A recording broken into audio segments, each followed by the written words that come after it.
Does it strike you as passing strange that not one of these terrible accusations you make about Mr. Rabbar is supported by even one witness? No, I'm not surprised at all. And the reason I'm not surprised because the staff are long-term staff members of the CFMEU and are very supportive of their boss, and I don't begrudge them one bit what they've had to say, and I respect their positions that they have taken. Yeah. You see, some of those staff were members of the BLF. Absolutely.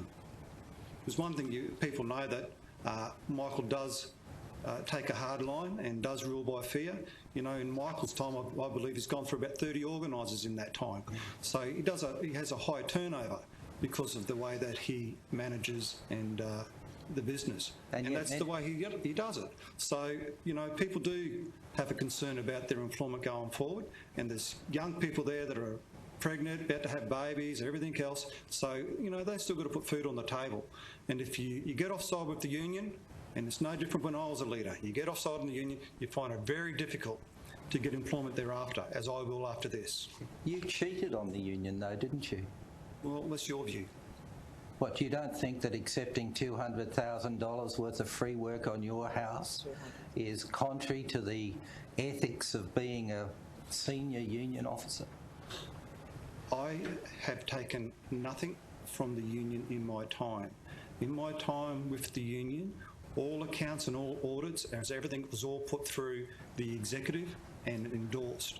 So one thing that the BLF was very proud of is that we had executives every fortnight, not every now and then.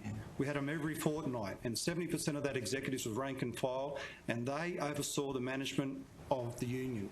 So, and everybody knows, you never got a fucking favour out of me in my time at the BLF union. Why do you think you got $200,000 worth of free work on your house? Well, you say it's 200,000. I disagree with that. I don't know the 190,000. I think that's a huge difference. I disagree with that. Yeah?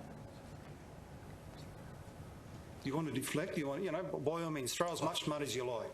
There's nothing's going to change the fact of the line that Michael took on that day. Michael Rabbar brought charges against you. Yes. Those charges led in effect to your resignation from the union.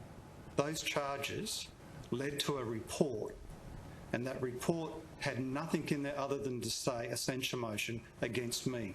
I resigned from the union for the betterment of the union because I could not work with a micromanagement person like Michael.